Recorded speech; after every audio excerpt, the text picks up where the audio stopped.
Sabda Nabi Muhammad SAW, wa man jawazal arba'in, dan barang siapa yang umurnya sampai usia 40 tahun, walam yaghlib khairuhu ala syarrih, dan kebaikannya belum bisa mengalahkan keburukannya, fal yatajahaz ilan nar, maka siap-siap dia menempati tempatnya di neraka. Kata Imam Ghazali, wa fi hadhihi nasiha kifayah li ahli ilm. Nasihat yang disampaikan Nabi SAW, 3 kalimat yang disampaikan Nabi, yang kemarin Rabu itu 1 ya, tadi ada 2, itu sudah cukup buat orang yang berilmu sebagai nasihat. Sebetulnya sudah cukup. Apa ini yang terakhir nih, nasihat yang mengerikan buat saya. Ibu-ibu kan masih 17 tahun, aman nih. Yang buat 44 tahun ini, ya saya 24 Juli menurut tanggal lahir rumah sakit, 27 Juli menurut KTP, ya KTP kan menurut surat lahir gitu kan ya, lahir 24, suratnya keluar 27 lah, ditulisnya lahir 27. Kesalahan administratif zaman dahulu saya abadikan sampai sekarang. Sebuah keberuntungan, tanggal lahir saya double, 24 dan 27. Nah, luar biasa tuh, nikmat. Nah, umur saya 44 tahun. 44 tahun. Ini kalau 44 tahun, terus saya hitung-hitungan, nah kok buruk saya sama jelek saya banyak, jelek saya harus siap masuk neraka. Maksudnya apa? Ini peringatan. Orang yang udah umurnya 40 tahun, umurnya 40 tahun, kamu harus berjuang menjadikan keburukanmu semua terhapus. Ya, keburukanmu semua terhapus. Caranya bagaimana? Kalau kamu umur 40 tahun bisa tobat, berarti kan kebaikanmu mengalahkan keburukan. Karena orang tobat kan sudah nggak punya dosa, nggak punya keburukan. Jadi tinggal kebaikannya saja. Umur 40 tahun kok nggak mau tobat, ya, terus tambah nambah dosa, berarti yo nekat. Ibu-ibu nih kan wajah-wajah yang ada yang di atas 50 mungkin ya, di pojok sana itu ya, nggak tahu saya wajahnya umur berapa nih, Bu Seha wal Afiyah gitu kan. Kalau sampai Bu Seha wal Afiyah gitu, umur sekian kok masih ngerasani, lu misal lu Bu, misal ya, hobinya kok masih gunjing, berarti nekat. Tapi alhamdulillah kan tidak, hobinya baca Al-Quran, hobinya tadarus Al-Quran. Saya maksudnya mau ngomong ke ibu-ibu kan gak enak, lebih baik pakai Bu Seha daripada pakai ibu-ibu. Nah, ini kita ini umur sekian kok sepuronipun ingkang kathah. Bu, mohon maaf yang sebesar-besarnya. Umur sudah segini kok masih neliti handphonenya suami, kurang kerjaan. Siapa itu? Aduh, bojomu mati. Suamimu sebentar lagi mati dan kamu juga akan mati. Selesai mbok urusi. Jangan habiskan waktumu untuk ngurusin perihal suamimu. Kamu cukup ngurusi dirimu sendiri, sholatmu dandanono, posomu dandanono, cepak-cepak mati. Nah, nanti suamimu bingung. Dik ya, kamu kok nggak pernah lihat handphone saya lagi, kenapa? Kata Habib Novel, suruh siap-siap mati. Itu suaminya seperti tempal yang plok. Maksudnya, iya kata Habib Novel sudah tua, sudah bau tanah. Jadi ya suruh siap-siap mati. Nggak zamannya umur segini kok buka-buka handphone. Dan nanti kalau aku punya pacar, ya Allah biar yang ngurusi. Masya Allah. Loh, kamu nggak cemburu kelas berat. Nah, tapi kok kamu diam saja, kenapa? Daripada aku mati mencemburi engkau, lebih baik aku mati dalam cinta ilahi. Wah, Masya Allah, luar biasa. Ini kelihatannya jamaah Ar-Raudhah ini. Oh memang pas, dipaskan kok ya. Ini kan kasus banyak orang ya, Saya ngomong sama istri saya, sudah tua ya, tua, nggak mau ruwet. Semambu kuburan, Bu sepuronipun, mohon maaf. Kalau saya nyampe 60 tahun ke atas, sekarang udah 44, anggap sampai 64, insya Allah punjul gitu kan ya. Tapi kita ya rada angel gitu. Nah kan rata-rata kan 60 sampai 70 tahun, Kanjeng Nabi aja 63 tahun gitu kan ya. Kalau saya 64 berarti kan sudah ngungkuli Kanjeng Nabi Muhammad SAW.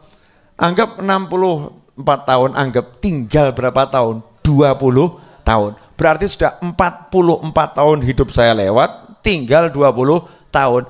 Kalau masuk kubur itu bertahap, itu sisa bagian tubuh saya yang belum masuk kubur, dada ke atas. Betul. Nah kalau ibu-ibu kan sudah segini. Bentar lagi mati. Emang badan sudah dikubur separuh lebih kok, sama Allah ditunjukkan untuk asli, ya kan? Gigi sudah enggak asli, tambalan, betul kan ya? Tulang sudah ya seperti itu, kalau difoto dicek ya rodok keropos, betul kan? Jantungnya ya kuat, kelihatannya kuat, tapi jantungnya ya ngenteni mandek itu kan ya. Sudah buktinya apa? Oh, buktinya naik tangga sedikit ngos-ngosan.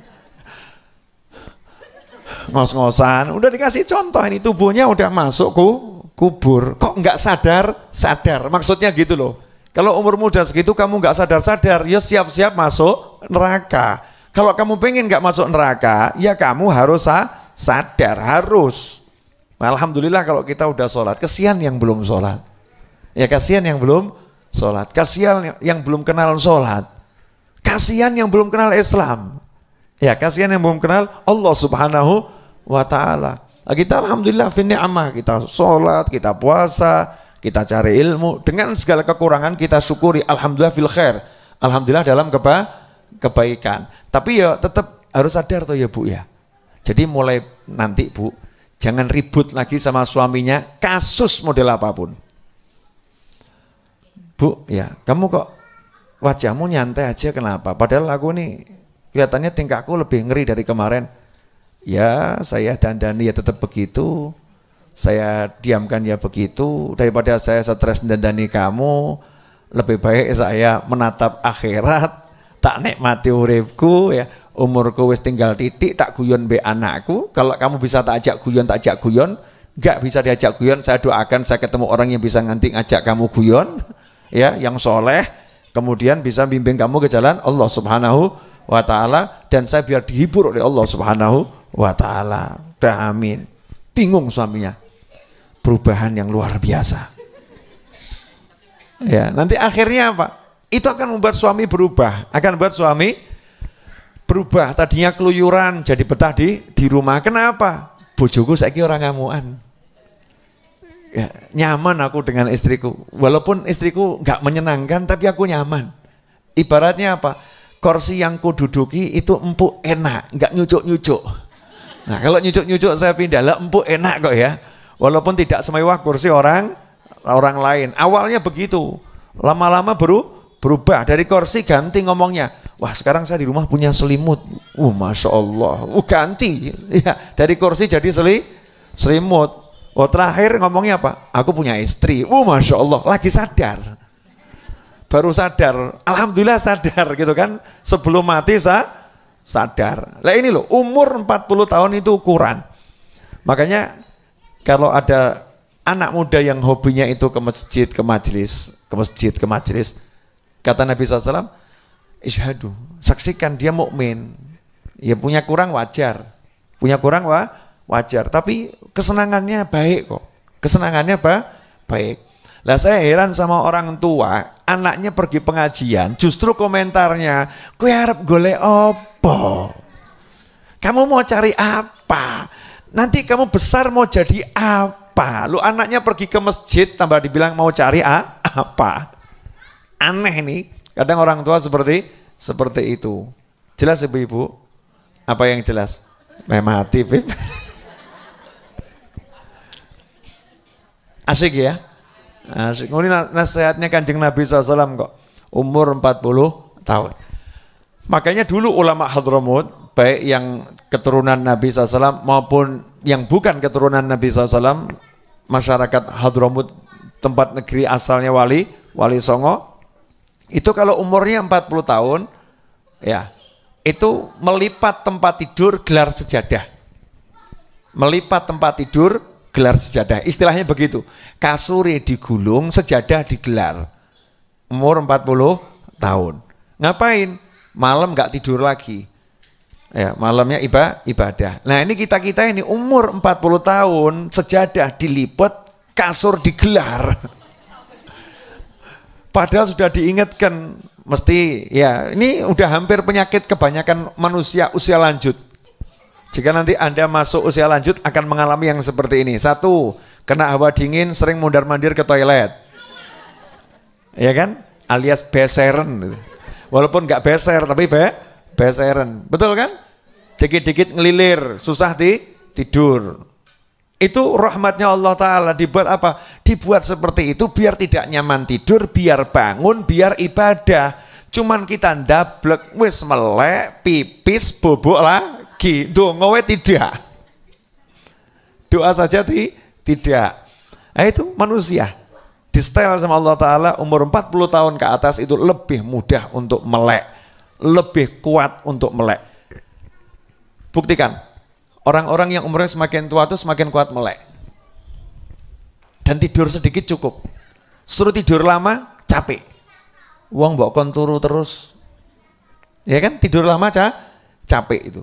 Semakin tua itu walaupun badannya semakin tua, ya, tapi aneh. Kekuatannya melek itu lebih hebat. Kenapa seperti itu? Ya itu tadi. Dikasih Allah kemudahan untuk menghapus, ya, menghapus masalah lalu dengan memperbanyak ibadah di malam hari. Yang nggak harus sholat, nggak harus sholat, istighfar. Makanya kan di Al-Quran tuh wabil ashari hum yastaghfirun. Di waktu sahur mereka istighfar. Ya, bukan di waktu sahur mereka tahajud. Kenapa? Tahajud nggak kabeh kuat. Lah al-malsu wal keseh itu seperti kita ini menjelang subuh suruh sholat gitu kan rada abot. Tapi kalau istighfar sambil nyeruput kopi kan rada enteng ya. Astagfirullah, astagfirullah, astagfirullah, astagfirullah. Kalau sholat kan nggak bisa sama nyeruput, batal sholatnya. Tapi kalau istighfar kan bisa. Oh latihannya gitu, latihan istighfar dulu. Wah, sholatnya cuma 2 rakaat, istighfarnya sampai subuh. Padahal adzan subuh jam 4:30, bangunnya jam 4:30 kurang 10 menit. Masuk waktu sahur tuh, akhir sahur. Ya yang penting latihan ya lah, latihan. Memaksimalkan usia 40 tahun. Di sini ini usia 4 tahun belum ada. Yang ini 40 tahun ke atas. Ibu-ibu jelas semuanya ya. Ya jadi mari kita perbaiki diri kita yang sudah khususnya 40 tahun. Yang belum 40 tahun ada sinyal. Kamu masuk 40 tahun harus sudah jadi orang yang luar biasa. Nah dulu di Hadramut itu kalau umur 40 tahun ke atas udah kelihatan wajah-wajah penghuni surga. Itu kalau diceritakan tiap tengah malam itu masjid-masjid di Hadramut zaman dulu ya kan masih pakai tintir. Nah mereka tidak ada yang berani pakai tintirnya masjid. Karena tintirnya masjid itu bahan bakarnya wakaf untuk sholat 5 waktu. Nah kalau tahajud kan di luar sholat 5 waktu. Sehingga masyarakat datang ke masjid itu membawa tintir sendiri-sendiri. Berangkat dari rumah bawa tintir ya, kemudian masuk masjid dinyalakan di situ. Suasananya indah luar biasa. Dan itu rombongan orang-orang 40 tahun ke atas tuh banyaknya luar biasa. Kenapa? Siap-siap masuk kubur. Nah sekarang 40 tahun ke atas apa? Tua-tua keladi, semakin tua semakin menjadi. Oh iya, umur 50 benges wabang. Loh Bib kan biar kelihatan agakmu muda. Iya wajar sing tipis-tipis gak wabang gitu ya. Merah pol. Sing mbok arep mbok tontok kiki ya sapa gitu kan. Semambu kuburan kok ya. Ya lain kalau di rumah ada anaknya yang nggak punya suami kan ke anak seger ya, anak putu mantu gitu ya di rumah. Lah kalau ke pasar ini mau nyontoni siapa? Orang pasar nambah-nambah itu dosa kan begitu. Jelas? Dah insyaallah berkah manfaat. Ya, dosa banyak-banyak sedikit asal istiqomah insyaallah nanti.